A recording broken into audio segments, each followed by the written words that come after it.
मित्रों को, सहयोगियों को बताने की कोशिश करना। एक छोटी सी कोशिश है, उसे आप आगे बढ़ाने की कोशिश कीजिएगा। तो देखो बेटा, कैसे हम इन महाजनपदों को तैयार कर सकते हैं, क्योंकि जैसे बड़े बच्चे जो होते हैं, जो कंपटीशन लेवल पर तो तैयारी करते हैं, तो वो बार बार पढ़कर जो इनको तैयार कर लेते हैं सर। लेकिन जो छोटे बच्चे जो 10th लेवल में होते हैं, 6th क्लास में भी है, चैप्टर 6 क्लास में भी है, तो 6 के बच्चों को भी समझाने की मैंने कोशिश की है, और मैं 10th लेवल पर भी जो है इसकी बात कर रहा हूं। तो देखो, हमें ये तो मालूम होता है कि 16 महाजनपद है, और हर बार यहां से क्वेश्चन भी आता है, हर बार क्वेश्चन पूछा जाता है। महाजनपदों से क्वेश्चन पूछा जा सकता है।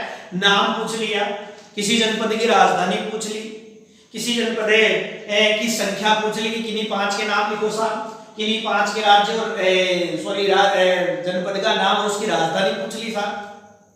तो ऐसी जो है चीजें वहां से पूछी जा सकती है। तो देखिए, अपन बात करते हैं इनको तैयार कैसे करें। तो मैंने इसका एक ट्रिक तैयार किया है। महाजनपद का ट्रिक देखिए,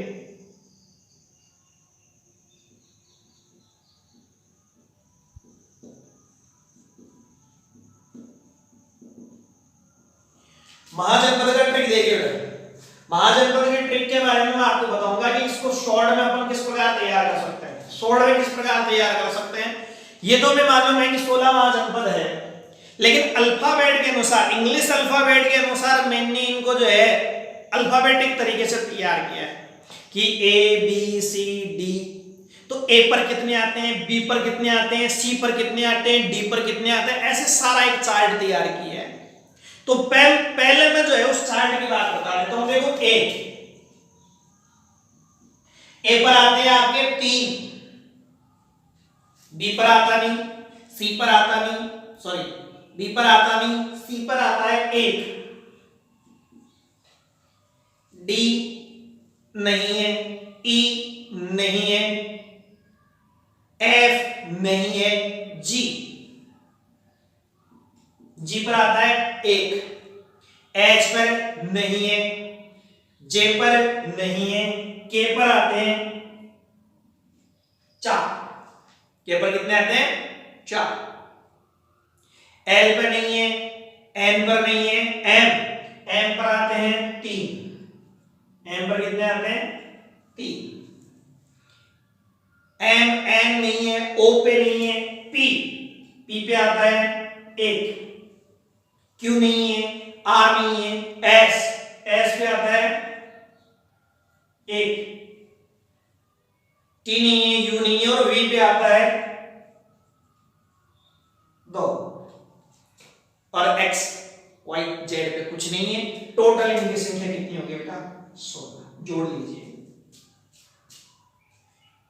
3 और 1 4, 4 4 8, 1 9, 1 10, 3 13, 1 14, 2 16 कंप्लीट।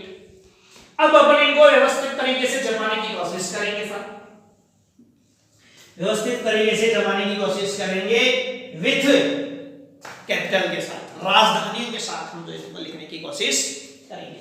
देखो, ए पर मैंने कितने बताए 3 बताए, ए पर कितने बताए 3 बताए, थोड़ा मोटा लिख देता हूं आपको दिखाई दे, 3 होता है सर।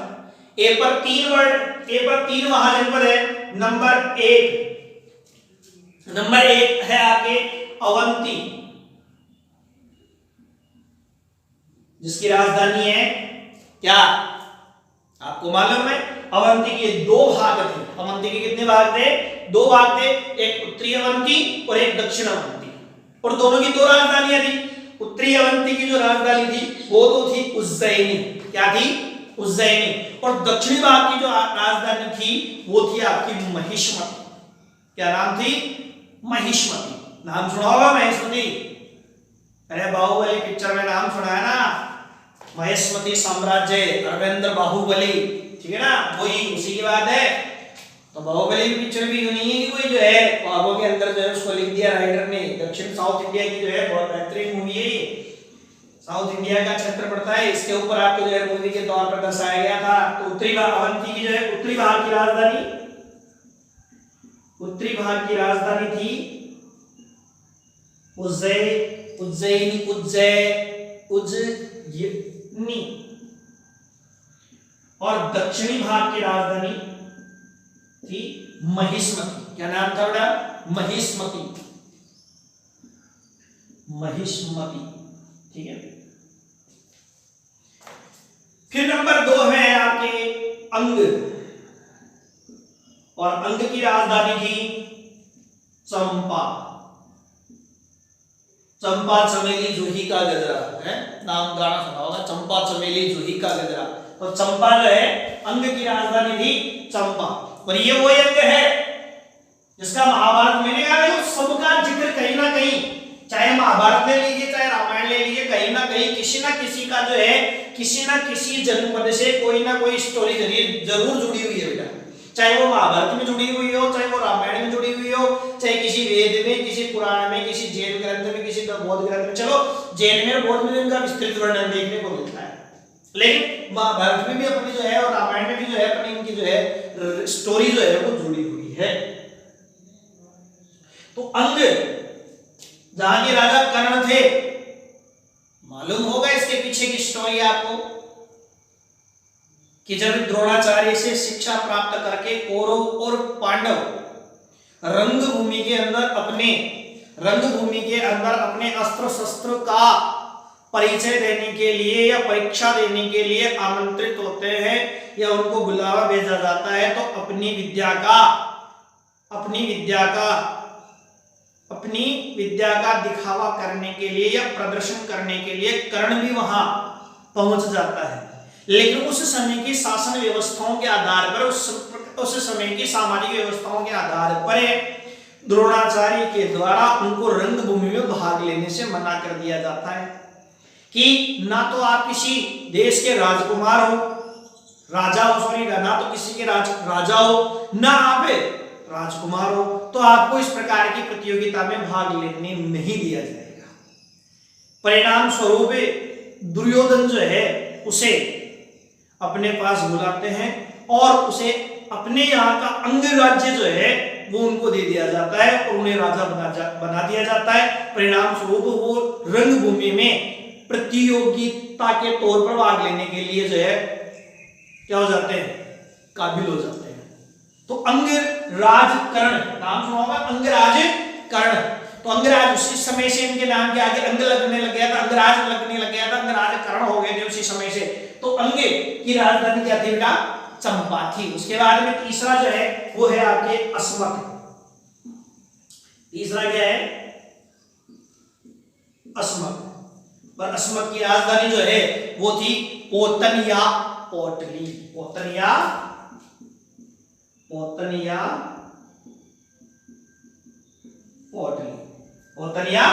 पोटली थी उसकी राजधानी, पोतन या पोटली थी, ठीक है। फिर आता है आपके सी पर एक ही है और वो एक क्या है? एक बराबर चेदी। सी पर एक ही है, चेदी, और इसकी राजधानी थी शक्तिमती।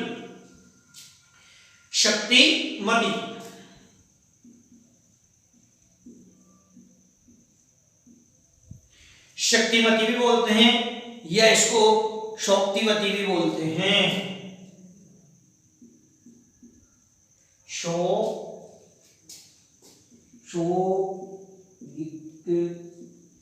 ऐसे इसको जो है लिखा जाता है,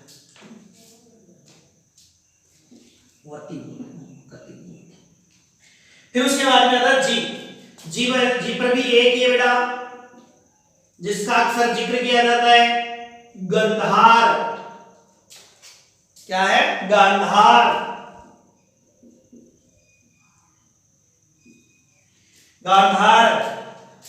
जिसकी राजधानी थी क्या? सबको मालूम है, तक्षशिला। वर्तमान पाकिस्तान में पड़ता है ये बात। और ये वही गांधार है जहां की गांधारी थी। गांधारी कौन? दुर्योधन की माता श्री, जीवन पर्यंत जिन्होंने आंखों पर पट्टी बांधने का प्रण लिया था, वो गांधारी। जहां के राजकुमार थे शकुनी, जिनकी चाल से कौरव और पांडवों के मध्य युद्ध हुआ। तो मैंने कहा था कि कहीं ना कहीं किसी न किसी जनपद का वर्णन महाभारत या रामायण में आपको आपको देखने को मिलता है। तो देखिए अगला नेक्स्ट के पे आते हैं अपन। के पर मैंने कितने बताए 4। नंबर 1 देखिए के पर काशी, काशीराज। काशीराज के तीन पुत्रियों का विवाह था और भीष्म गए वहां, अंबा, अंबालिका और अंबिका। ठीक है ना, ये भी महाभारत में घटना है जिससे दो उनके पुत्र हुए। एक को जो है उस प्रकार त्याग दिया गया, दो के जो है लड़के हुए जिनसे एक के पांडु हुआ, सॉरी जिनसे एक तो चित्रांगद और एक विचित्रवीरी, दो पुत्र हुए, दो से फिर कौरव और पांडवों का जन्म हुआ, वो बात की बात। ठीक है ना, तो यहाँ काशी का वर्णन भी जो है वहां मिलता है। काशी की राजधानी थी वाराणसी।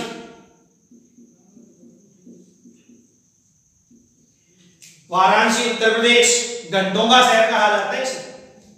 वाराणसी को घंटों का शहर कहा जाता है। जीके का प्रश्न आता है घंटों का शहर, क्योंकि सबसे ज्यादा मंदिर वाराणसी में ही है, इसलिए वहां पर हर वक्त आपको घंटियों की ध्वनि सुनाई देती है। इस वजह से इसे घंटियों का शहर या घंटों का शहर कहा जाता है। नंबर दो है आपके कुरु, जिसकी राजधानी है इंद्रप्रस्थ।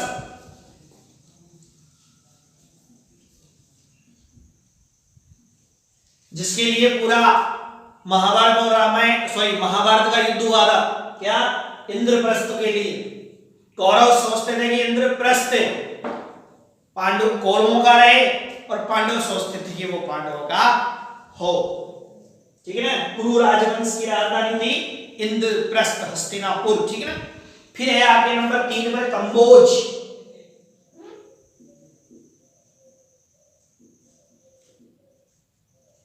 कंबोज जिसकी राजधानी थी आपके राजपुरिया हाटक। राजपुरिया हाटक, राजपुरिया हाटक। इधर ले लेता हूं मैं थोड़ा सा, एक तो इधर ही लिख देता हूं। एक पर चौथा जो है आपके वो था आपके कौशल। कौन सा था? कौशल। और कौशल की जो राजधानी थी वो थी आपके अयोध्या। बौद्ध काल में ये राजधानी थी अयोध्या, और अयोध्या का वर्णन कहां मिलता है? रामायण में। श्री राम, लक्ष्मण, भरत, शत्रुघ्न है, राम रावण युद्ध जो है रामायण में इसका वर्णन हमें देखने को मिलता है। अयोध्या के राजा दशरथ के यहाँ श्री रामचंद्र जी का जन्म हुआ। कौशल अयोध्या, अयोध्या बौद्ध काल में थी।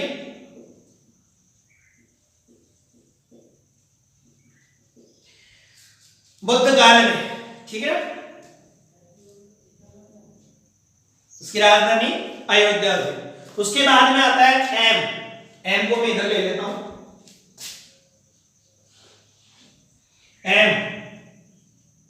एम पर कितने लिखे मैंने? 3 लिखे हैं साहब।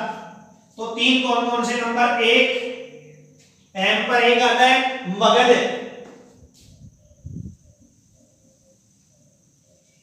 मगध तो सबको मालूम है। मगध के बारे में तो मगध की तो जितनी बात की जाए उतनी कम है, क्योंकि उसके बाद में जस्ट चर्चा हम मगध पर ही करेंगे। इस टॉपिक के बाद में इसमें हम जो है ये टॉपिक कंप्लीट हो जाएगा। उसके बाद में अपन लेंगे राजस्थान के महाजनपद, और राजस्थान के महाजनपदों के बाद में जस्ट टॉपिक जो आएगा वो अपना मगध ही आएगा। ठीक है, तो मगध जिसकी राजधानी थी राजगृह या गिरिवज्र। ठीक है, पाटलिपुत्र भी बोलते हैं इसको, है ना, पाटलिपुत्र भी बोलते हैं। सारे लिखा देता हूं मैं, पाटलिपुत्र। कई बार क्वेश्चन में राजगृह भी लिखा हुआ होता है, कई बार जो है पाटलिपुत्र भी दिया हुआ होता है, कई बार जो है आपके गिरिवज्र भी दिया होता है। कंफ्यूज करने के लिए राइटर कुछ भी डाल सकता है अपने, क्योंकि ऑब्जेक्टिव जो क्वेश्चन होते हैं उसमें इस प्रकार आता है कि मगध की राजधानी थी। ठीक है ना, पाटलिपुत्र सबको विदित होता है, लेकिन उससे पहले इसके नाम में गिरिवज्र भी थी, उससे पहले इसकी राजधानी भी थी। तो इस प्रकार अलग अलग जो है शासन कालों में अलग अलग जो है इसका नाम जो है परिवर्तन किया गया है। फिर उसके बाद में आता है नंबर 2 पे आते हैं आपके मल्ल, और मल्ल की थी क्या कुशावती या कुशीनारा, कुशावती या कुशावती या कुशीनारा, कुशावती या कुशीनारा, ठीक है। और नंबर 3 एन पर ही तीसरा है मत्स्य, और मत्स्य की राजधानी थी क्या विराटनगर,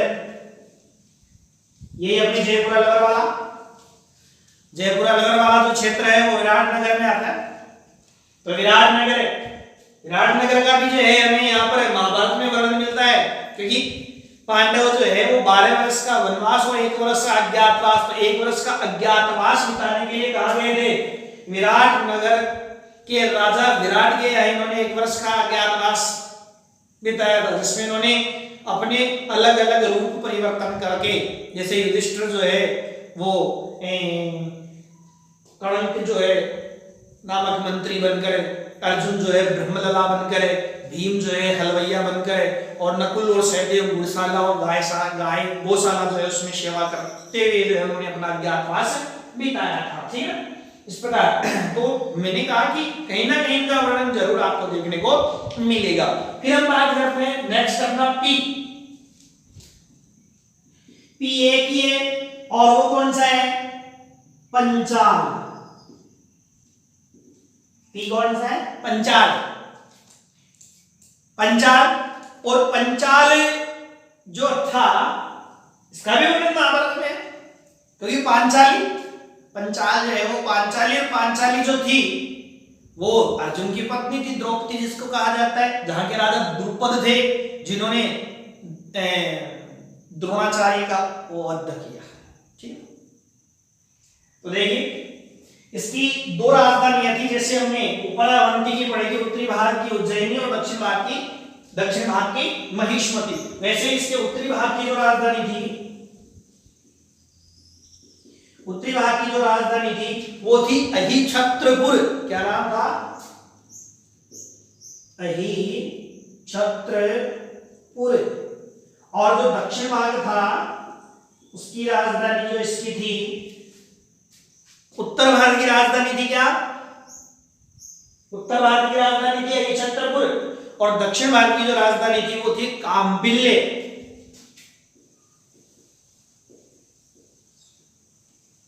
काम्बिल्ले, क्या थी काम्बिल्ले। फिर उसके बाद में आता है आपके एस, एस पे है जो है आपके, एस पे आपके जो है एक ही जनपद है, और इसके जो राजा थे, सॉरी इसका नाम जो था वो था सूरसेन, इसका भी वर्णन महाभारत में देखने को मिलता है सूरसेन का, और इसकी राजधानी थी मथुरा। अब तो समझ में आ गया कहां मिलती है कंसवद्ध श्री कृष्ण जन्म, ठीक है ना, तो वही स्टोरी यहां पर आती है। उसके बाद में आता है last and final V, V पर 2 थे, एक तो था वजी, एक क्या था वजी, जिसकी राजधानी थी क्या वैशाली, विदेह, मिथिला।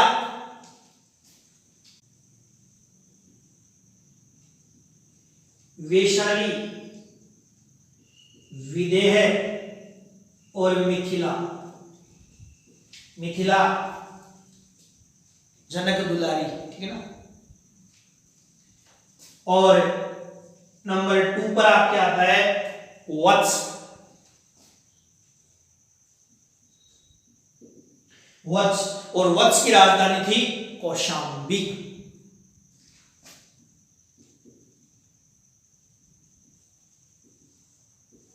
बोलो समझ में आया नहीं आया, ठीक है ना। इंटरेस्टिंग तरीके से मैंने आपको बताया, हर एक के पीछे जो है स्टोरी जोड़कर बताई है कि किसके पीछे क्या स्टोरी है, किसके पीछे क्या नहीं है, पूरा जो है मैटर मैंने जो है आपको बता दिया है। अब हम बात करेंगे कि इन जो महाजनपद थे, इन महाजनपदों को दो भागों में बांटा गया था। कितने भागों में बांटा गया था? दो भागों में बांटा गया था। एक थे राजतंत्रात्मक और एक थे गणतंत्रात्मक। महाजनपद दो प्रकार के थे, एक गणतंत्रात्मक और एक राजतंत्रात्मक।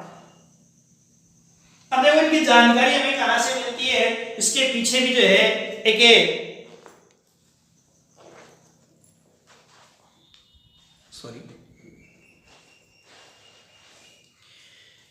हमें इनके बारे में जानकारी कहां से मिलती है, इसके बारे में भी एक बड़ी विडंबना है, बहुत तगड़ी चीज है बेटा कि ये सारे मैटर भी जो है कहां से मिला।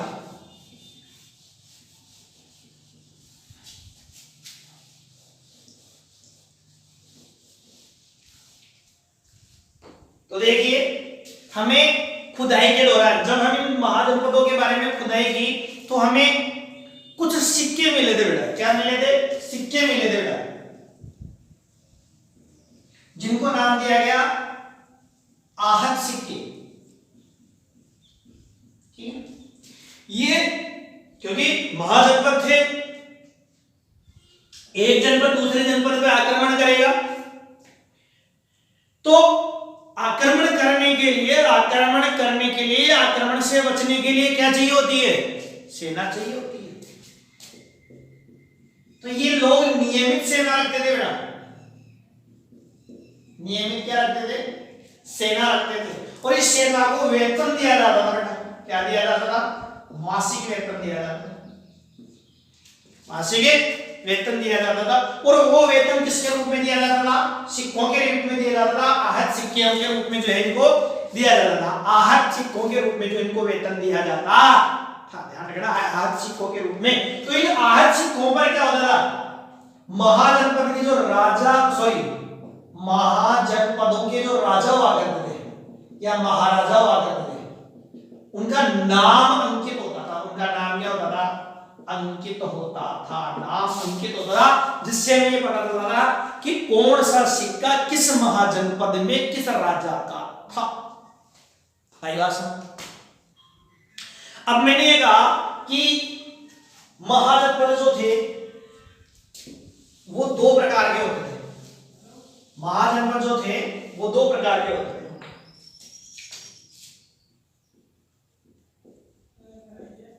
महाजनपद दो प्रकार के होते थे।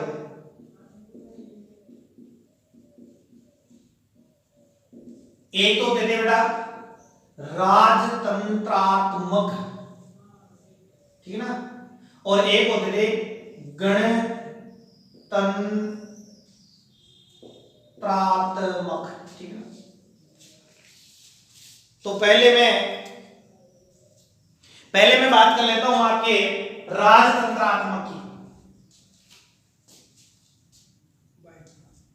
राजतंत्रात्मक की बात कर लेता हूं मैं पहले बात कर लेता हूं मैं राजतंत्रात्मक की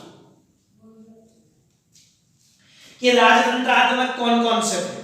तो राजतंत्रात्मक की संख्या जो है वो आपकी कितनी बताई गई थी? 4 बताई गई। कितनी बताई गई है? 4 बताई गई। इनकी संख्या कितनी बताई गई है? 4 बताई गई है। नंबर 1 इन्हीं में बता दो, अवंती, ठीक है ना। नंबर 2 कौशल, नंबर 3 मगधे और नंबर 4 वत्स। ये 4 क्या थे? राजतंत्रात्मक व्यवस्था के महाजनपद थे। लिख देता हूं नाम है। नंबर 1 अवंती, नंबर 2 कौशल, नंबर 3 मगध और नंबर 4 वत्स। आई बात समझ? रही बात गणतंत्रात्मक शासन व्यवस्था की, बेटा गणतंत्रात्मक शासन व्यवस्था, बौद्ध धर्म ग्रंथों के अनुसार इनकी संख्या 10 बताई गई है, जिन पर चर्चा हम नेक्स्ट वीडियो में करेंगे। नमस्कार, जय हिंद, जय भारत। अगर आपको मेरा वीडियो पसंद आए तो इस वीडियो को लाइक करना, कमेंट करना, व्यूज करना और ज्यादा से ज्यादा सब्सक्राइब करने की कोशिश करना और बेल आइकन को दबाकर नोटिफिकेशन के लिए तैयार रहना। जय हिंद, जय भारत, गुड बाय।